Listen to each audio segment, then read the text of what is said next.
आज की कक्षा में हम करने वाले हैं सूर्यकांत त्रिपाठी निराला का साहित्यिक परिचय। हिंदी साहित्य में इन्हें निराला के नाम से जाना जाता है।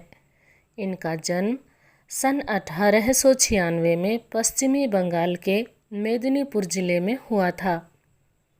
बाद में इनका परिवार उत्तर प्रदेश में आकर बस गया था। उत्तर प्रदेश के प्रयाग अर्थात इलाहाबाद में ही सन 1961 में इनकी मृत्यु हुई थी। पंडित राम सहाय इनके पिता थे और रुक्मिणी देवी इनकी माता थी। इनका विवाह मनोहर देवी से हुआ था और सरोज इनकी इकलौती पुत्री थी। निराला जी हिंदी, संस्कृत, अंग्रेजी और बांग्ला भाषा में निपुण थे।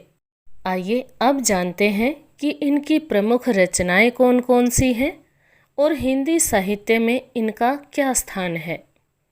निराला जी ने कविताएं, निबंध, कहानियाँ, उपन्यास और आलोचनाएं आदि लिखे हैं। इनमें से उनकी प्रमुख काव्य रचनाएं हैं गीतिका, तुलसीदास, राम की शक्ति पूजा और सरोज स्मृति।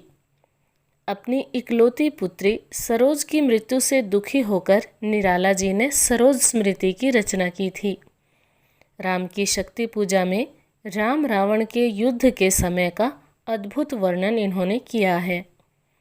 निराला जी को हिंदी में प्रमुख छायावादी कवि के रूप में जाना जाता है।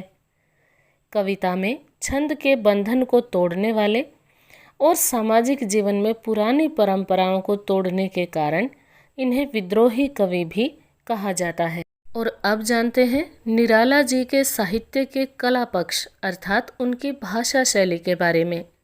उनकी भाषा शैली की सबसे पहली विशेषता है उनकी सरल, स्वाभाविक और भावों के अनुकूल भाषा।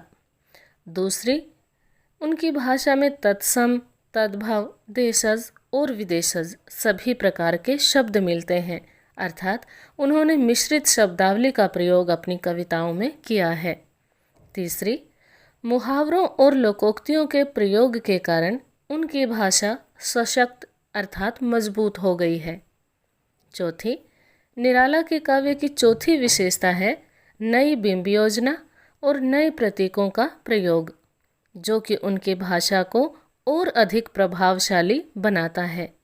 पांचवी विशेषता है सभी प्रकार के अलंकारों का सफल प्रयोग, यानी चाहे वो शब्दालंकार हों चाहे वो अर्थालंकार हों, सभी का उचित ढंग से उचित स्थान पर प्रयोग किया गया है, जो कि बिल्कुल भी नहीं खटकता। और अंतिम विशेषता है उनका मुक्तक छंद, जो हिंदी साहित्य को उनकी एक महत्वपूर्ण देन है, यानी निराला जी ने मुक्तक छंद भी आरंभ किया था।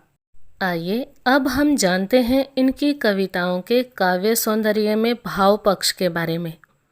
निराला जी ने देश की आज़ादी से पहले का और बाद का दोनों समय देखे हैं, जिसका प्रभाव इनकी रचनाओं पर भी पड़ा।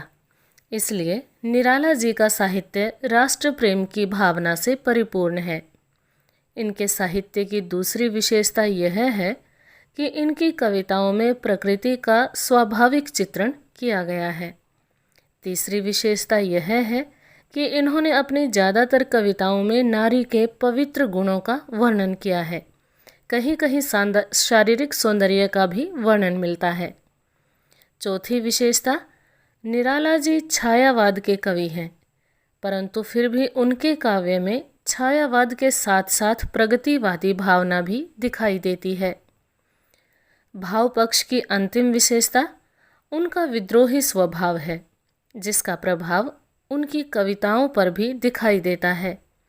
इसलिए वे अपनी कविताओं में समाज की गलत परंपराओं का विरोध करते हैं।